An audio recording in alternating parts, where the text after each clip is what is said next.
Kerrey. Commissioner Kelly, I'm sure you've heard many times people say, well, we just didn't connect the dots, and that's how 9/11 happened. And there's some truth to that. I mean, this was, in a lot of ways, unimaginable. But I want to identify 4 dots where I think both the legislative and the executive branch missed something they should have caught, all the way back to 1998 through September 11. First of all, that bin Laden was training terrorists in Afghanistan. And indeed, we heard from former FBI Director Picard that at one point he was training more people than the FBI was training new agents.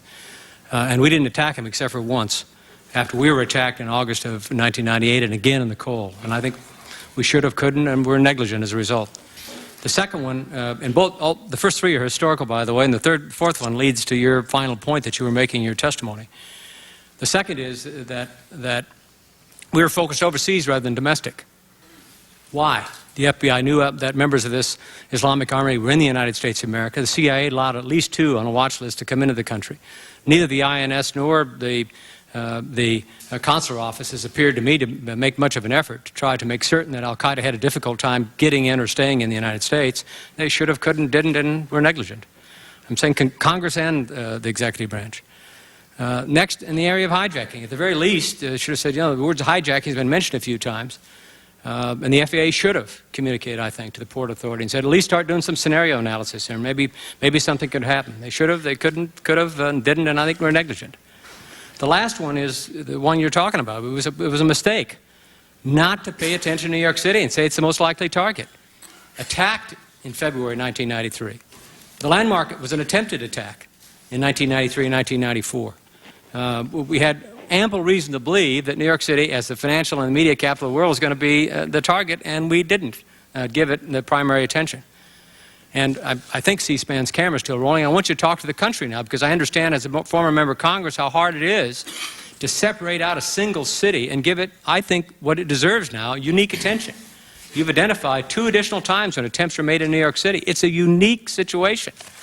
And God help Congress and the administration if a 3rd time the city's attacked and more people die than are necessary and more people die in response than are necessary.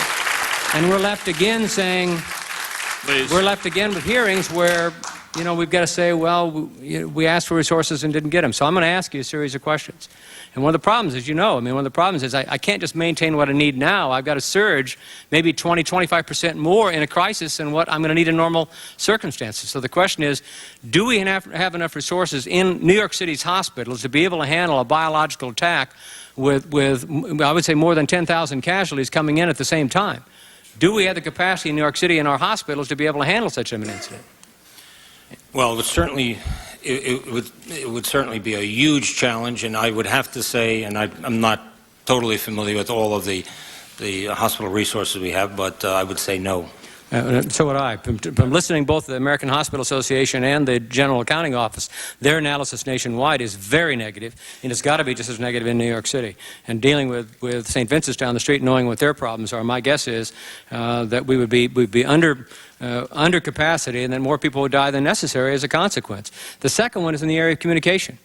Do you have the capacity, if an attack were to occur, let's say in the next few days, to command the air, to command the harbor, to have the kind of visual control that we've heard repeatedly that was missing on the 11th of September, to be able to know what's going on the scene, and as a consequence be able to direct the resources? Do you have the kind of communication, the resources necessary to fund that communication system that you'd like to have as a former former colonel in the United States Marine Corps, the kind of resources that you would expect if you were leading a company in Vietnam? Well, if I understand you correctly, to control the harbor, you say, or? Yes, sir. I presume that if you're commanding this thing and there's an attack with multiple sites and multiple casualties, that you're going to want to have command of the air and of the water to be able to know what's going on and to be able to direct resources accordingly.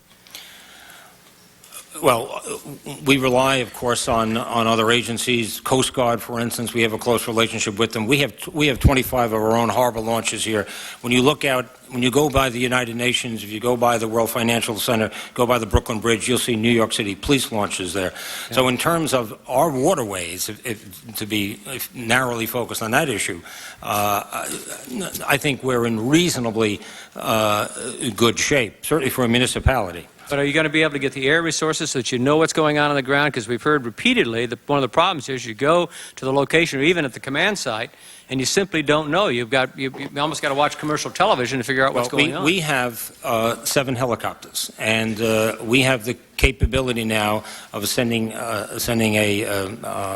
pictures, certainly to our headquarters on the ground and also to fire headquarters. That we didn't have before. We didn't have that before.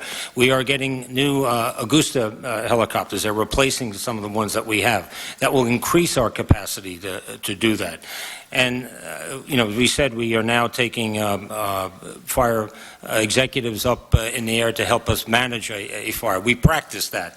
We know where to pick them up. We know how to get them up in the air. We do that on a regular basis. So giving us a quicker, more comprehensive view, from the air is something that is now in place and will get stronger. I'm going to tell you ahead of time with one last question, because I'm going to let you look into the camera and make the case of the country, because it seems to me the most difficult case of all is to say that the Congress should authorize and appropriate some fraction of New York City public safety's budget.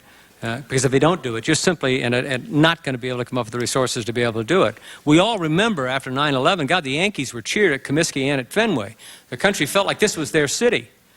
New York City was attacked because they were trying to attack the nation, and the chances are it's going to get attacked again. This is not just a local issue. This is a national issue. Right. And I wonder if you could make the case.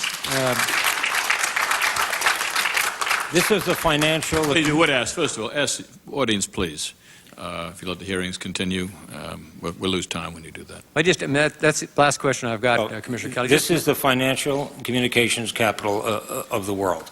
We have national and international assets here, if you will, and we're spending our dime to protect those assets. We're spending it at a significant rate. So yes, I think it is clearly justified to increase significantly the resources that are coming to this city to pay ongoing operational expenses for protecting America.